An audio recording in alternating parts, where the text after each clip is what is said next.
Cak, kan sampean di medsos, di Twitter ya, akun Twitternya Islah Bahrawi Official ya. Iya. Itu menyatakan tantangan terhadap siapapun yang menganggap bahwa khilafah itu adalah bagian dari Islam, bagian dari akidah.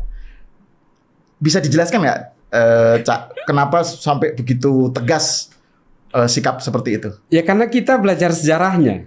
Kita belajar sejarah, terutama apalagi cuma Hizbut Tahrir lah. Hizbut Tahrir ini kan lahirnya barusan ini di bawah Taqiyuddin An-Nabhani. Dia lahir tahun 50-an ya? Iya, di Palestina. Okay. Karena kecewa terhadap sikap-sikap negara Arab yang tidak seolah-olah tidak bisa memperkuat posisi Palestina ketika melawan Israel. Lalu dia akhirnya anti negara. Dia ingin menghilangkan batas-batas negara dan berhimpun dalam satu dalam satu wilayah khilafah, kurang lebih seperti itu.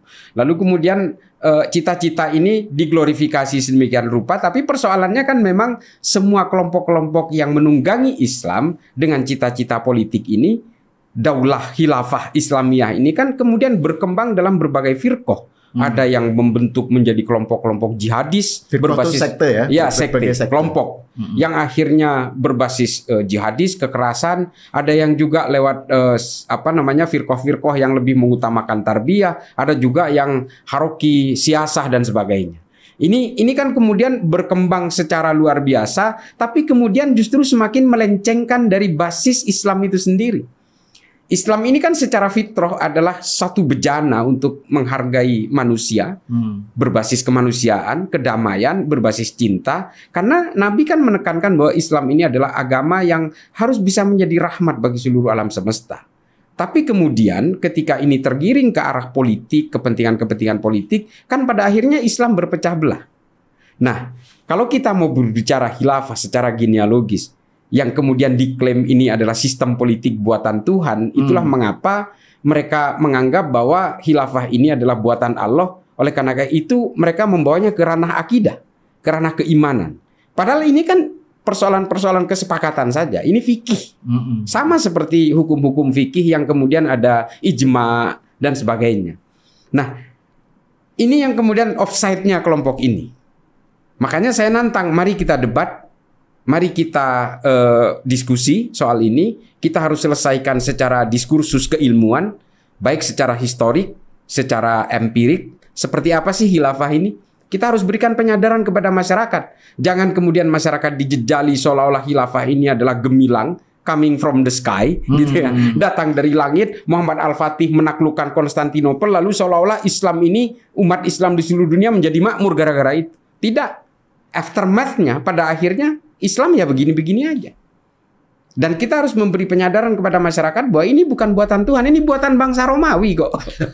Sistem politik ini buatan bangsa Romawi semua, ya kan? The early republic, republic system, late republic, termasuk Respublika Romana, monarki absolut, concilium plebis. Ini kan kemudian yang diadaptasi oleh orang-orang Arab untuk menciptakan satu sistem politik dengan nama yang berbeda. Syuro, mamlakah, ahlul halli wal aqdi. Ini kan semua berbasis pemikiran-pemikiran orang Romawi sebelumnya.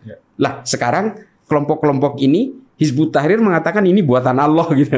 Ini kan lagi-lagi menghipnotis masyarakat untuk ambisi politik. Dan khilafah itu juga kan pada dalam sejarahnya kan selalu basisnya monarki ya. Iya. Monarki turun temurun gitu. Iya, dan ini satu lagi yang harus diberikan kepada masyarakat, Mas Ahmad Sal. Jadi harus diketahui mengapa banyak sekali pada zaman khilafah itu terjadi pembunuhan-pembunuhan.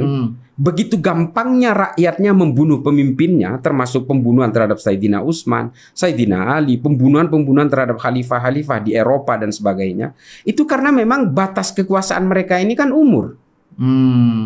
Jadi batas kekuasaan dari khalifah itu adalah umur. Otomatis orang yang nggak suka ingin mematikan secepat mungkin.